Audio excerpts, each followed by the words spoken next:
semua, nama aku Atira Ali dari kelas B, NPM-ku 231010013510056. Di sini aku akan membawakan tentang biografi dari salah satu tokoh behavioristik yang terkenal dalam psikologi yang bernama John Brodus Watson. John Brodus Watson lahir di Granville 9 Januari 1878 dan meninggal 25 September 1958. John adalah seorang ahli psikologi yang berasal dari Amerika Serikat. Watson mempromosikan perubahan psikologi dalam sebuah karyanya yang berjudul Psychology as the Behaviorist Views It, atau Pandangan Perilaku Psikologi, yang ia dedikasikan kepada Universitas Columbia pada tahun 1913. Ia menjelaskan bahwa tingkah laku seseorang dapat dijelaskan atas dasar reaksi fisiologik terhadap suatu rangsangan atau stimulus. Aliran ini tidak menerima paham tentang alam sadar dan alam bawah sadar pada kegiatan mental manusia. Watson adalah guru besar dan direktur laboratorium psikologi Universitas Johns Hopkins tahun 1908 sampai tahun 1920. John Brodus Watson meninggal pada usia 80 tahun di New York, dikenal atas penembung perilaku atau behavior. Berdasarkan penelitiannya pada tingkah laku bayi, Watson berpendapat bahwa pada anak usia yang sangat muda atau pada bayi, terdapat 3 reaksi yang tak perlu dipelajarinya, yaitu rasa takut, kasih sayang, dan amarah.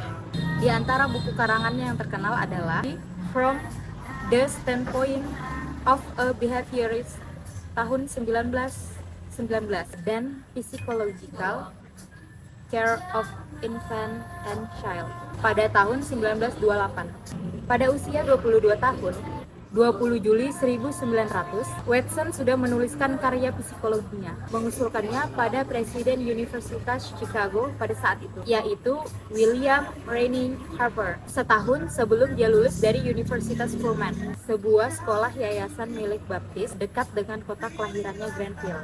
Tercatat bahwa Watson merupakan pemuda yang penuh antusias pada ilmu pengetahuan, tetapi miskin. Ibunya seorang peminum. Dalam kondisinya itu, ia pernah menulis pernyataannya dalam Harper. Sekarang, aku tidak pernah tahu bahwa aku tidak pernah sampai pada sebuah universitas, kecuali aku telah dipersiapkan dengan baik pada universitas sebenarnya, yaitu hidup yang menempanya.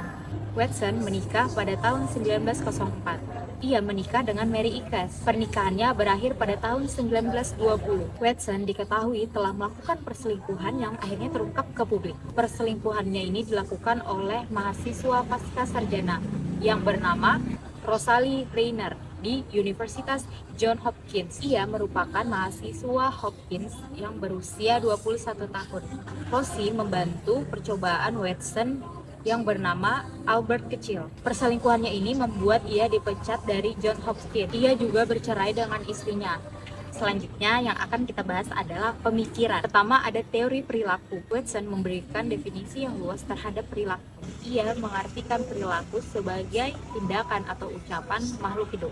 Definisi umum dari Watson kemudian diperinci dalam tulisan-tulisannya. Yang kedua ada teori belajar.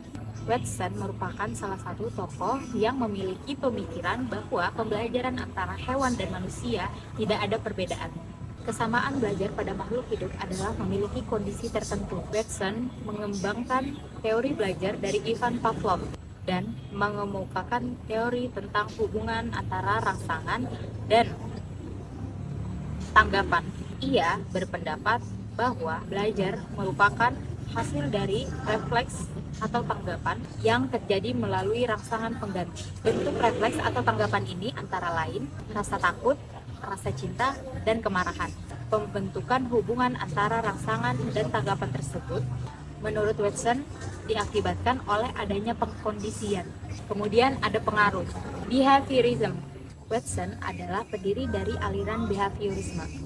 Perintisan behaviorisme pertama kali disampaikannya dalam tesis yang ditulisnya. Watson menyatakan bahwa perilaku adalah fokus penting dalam studi psikologi.